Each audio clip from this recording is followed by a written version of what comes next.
50 clásicos de la filosofía. Capítulo 35. Iris Murdoch.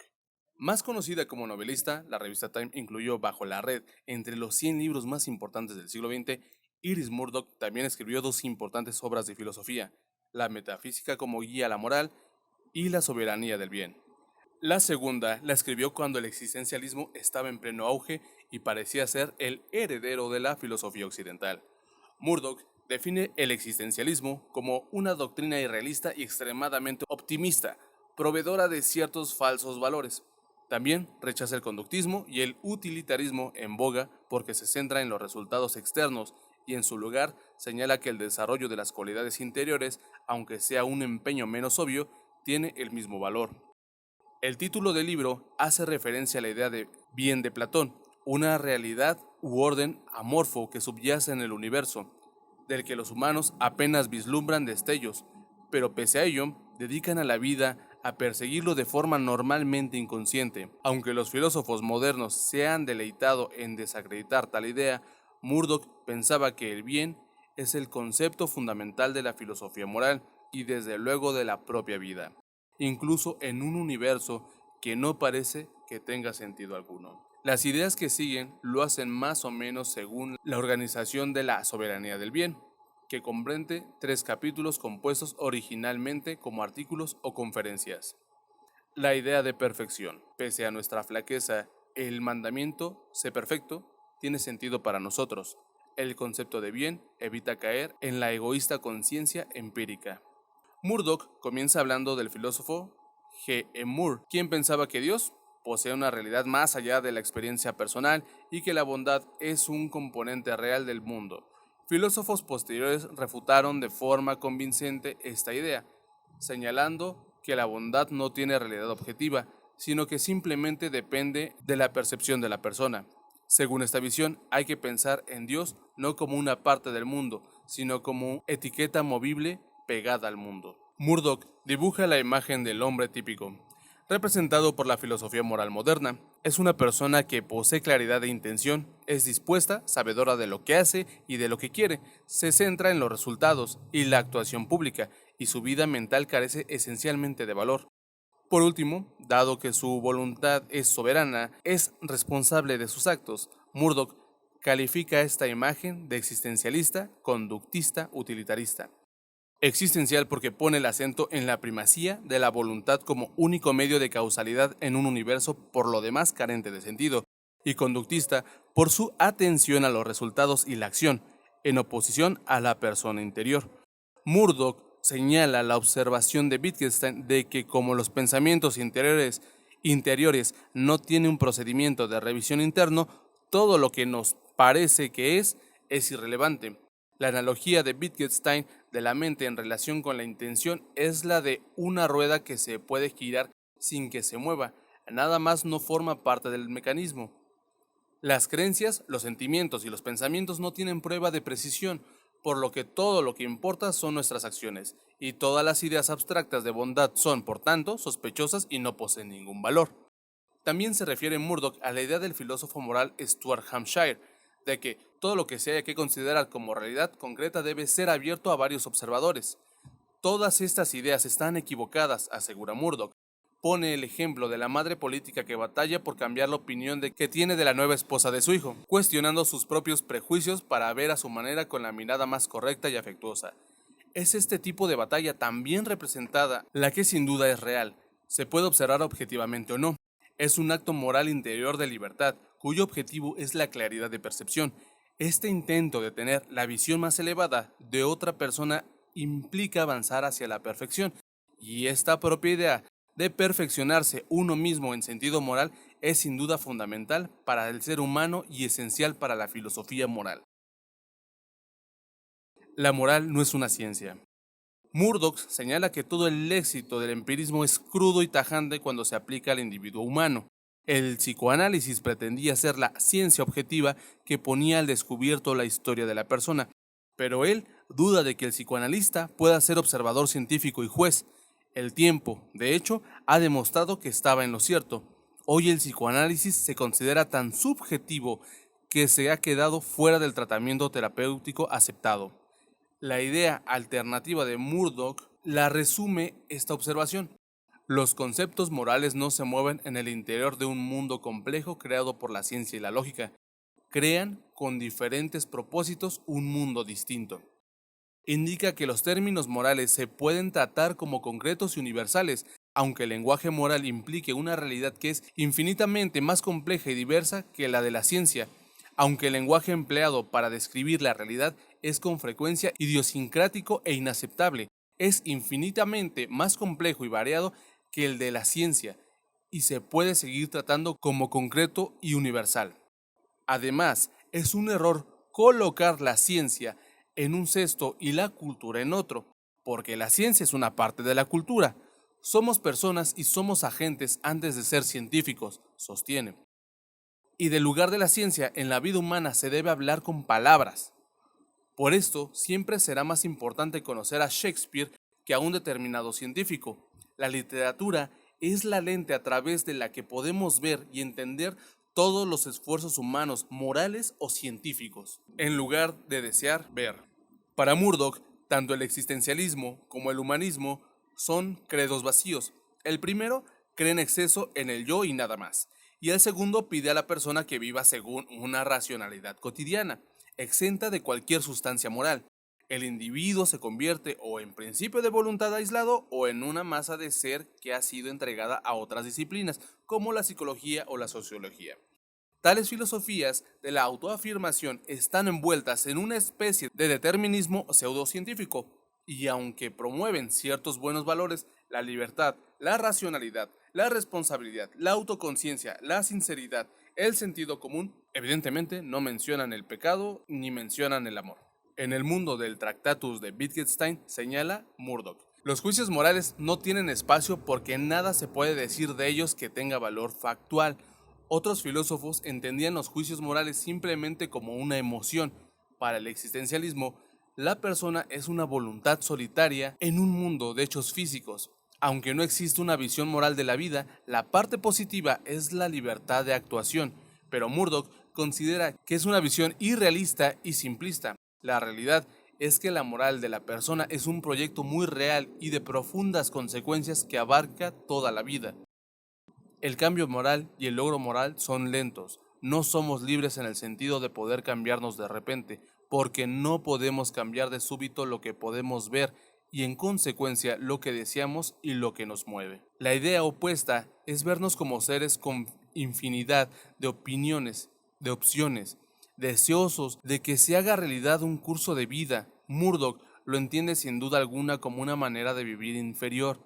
Su alternativa es una especie de necesidad que los santos y los artistas conocen bien, es decir, la consideración paciente y afectuosa dirigida a una persona, una cosa o una situación, que no es tanto cuestión de voluntad consciente como de obediencia. Esta tensión tiene lugar a lo largo de muchos años, de hecho, se prolonga toda la vida y resta importancia a los actos de decisión individuales. Si, por ejemplo, ponemos la atención en una persona durante mucho tiempo, ante decisiones importantes la mayor parte de lo que se supone ya está hecho, la voluntad no es una resolución consciente, sino ser fiel a lo que uno ama o ve. En esta visión es posible la grandeza del arte, que el modelo existencialista conductista entiende como un simple subproducto indulgente de la irracionalidad humana. Para Platón, la belleza y el arte son partes de lo mismo. El acto de estar abierto a la contemplación de la belleza es desinteresado, como lo es normal en sí misma. Para Murdoch, el bien, lo real y el amor están estrechamente relacionados. Donde uno pone la atención, allí está su moral, lo que nos hace ver el arte. El arte rasga el velo y da sentido a la idea de una realidad que trasciende de la apariencia, muestra la virtud en su auténtica imagen en el contexto de la muerte y el azar. Murdoch asume abiertamente que los seres humanos somos egoístas y que nuestra existencia no tiene finalidad ni motivo externos de ningún tipo divino. Al contrario, somos criaturas mortales de paso, sometidas a la necesidad y al azar. No cree en ningún dios, pero tampoco deifica la razón, la ciencia ni la historia. En la edad postkantiana, la libertad, la voluntad y el poder del individuo lo son todo, una postura que la filosofía moral de Nietzsche lleva a su extremo, pero ¿Qué hacemos con esta responsabilidad? La respuesta de Murdoch es que el propósito de la vida debe ser cómo hacernos mejores, y parte de este trabajo es reducir el tamaño de nuestro ego para que podamos ver con claridad a los demás y el mundo. La forma más evidente de disminuir el ego es apreciar la belleza y la verdad en la naturaleza, el arte y la literatura. Estamos dándole vueltas a alguna afrenta, mirando distraídamente por la ventana, vemos volar un cernícalo y de repente nos olvidamos de nosotros mismos. El buen arte, no el que solo se propone consolar mediante la fantasía, nos permite disfrutar de la existencia autónoma de lo que es excelente, en un mundo que parece incierto e incompleto. La belleza, la bondad y el amor son lo único que tiene sentido. Además, contrariamente a lo que se suele pensar, el arte y la literatura no están en el artista ni en el escritor. Para que seamos buenos, ellos mismos deben excluirse de la ecuación. Comentarios finales. La libertad, dice Murdoch, no consiste en desembarazarse de uno mismo sin más consecuencias, sino en la superación disciplinada del propio ego. La humildad no es un hábito peculiar de autoeliminación, es el respeto desinteresado a la realidad. Su receta es apartar la vida del yo y dirigirla al bien, como el hombre de la alegoría de la caverna de Platón miraba al sol. Es también un movimiento de alejamiento de la particularidad, la variedad y la aleatoriedad del mundo. Una de las implicaciones es que la búsqueda del autoconocimiento es en cierto modo una ilusión. Aunque fuéramos de dar con este yo esquivo y lo viéramos correctamente, es posible que nos pareciese un objeto más pequeño y menos interesante de lo que habíamos imaginado. Mucho más valor tiene que ir más allá de lo personal, empleando la atención y el amor de intentar ver el mundo y a las personas con una luz nueva. La elevación de la voluntad o la fuerza de la decisión de la escuela conductista existencialista es un error, porque solo el bien, no la voluntad, es trascendente, dice Murdoch.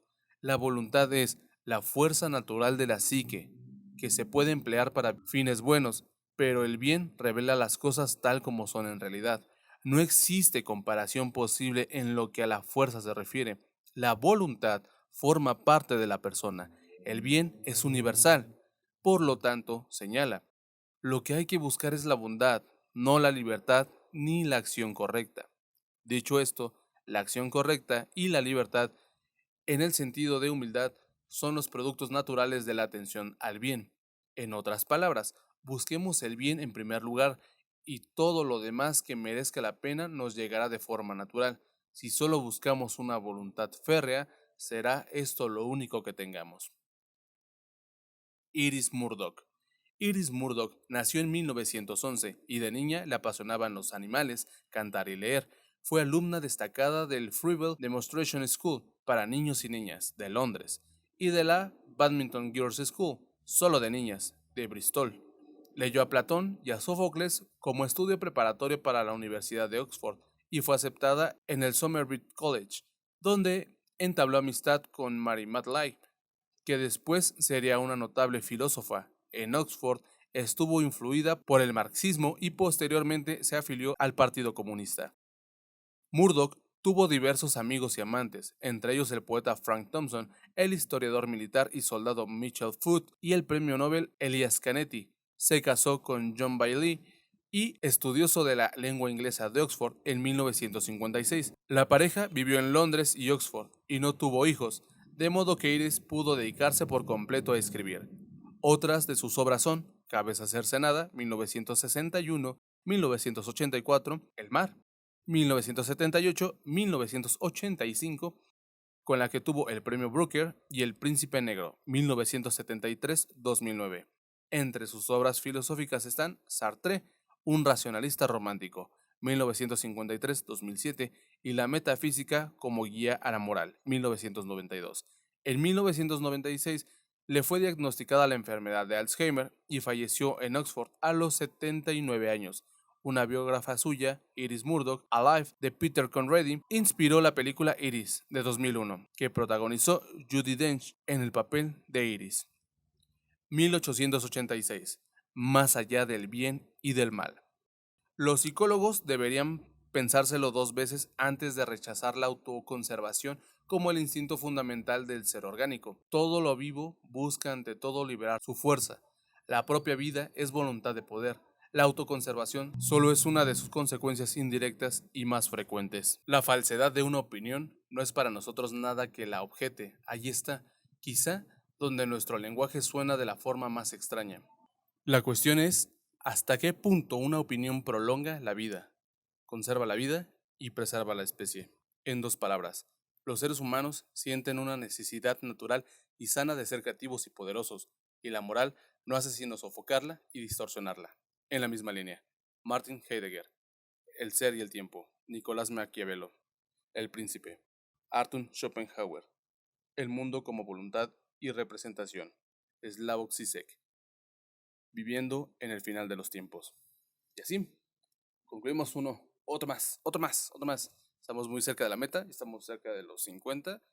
Faltan 15 más sobre psicología y sobre filosofía, claro está, pues de este va este tema, pero esperemos que ya terminemos pronto para andar en otras ondas, ¿va? Cuídense mucho, espero que tengan un día bastante suave, chingón, y si no, pues ni modo, así pasa. Nos andamos topando en el siguiente audio, video o lo que sea. Bye, bye, bye.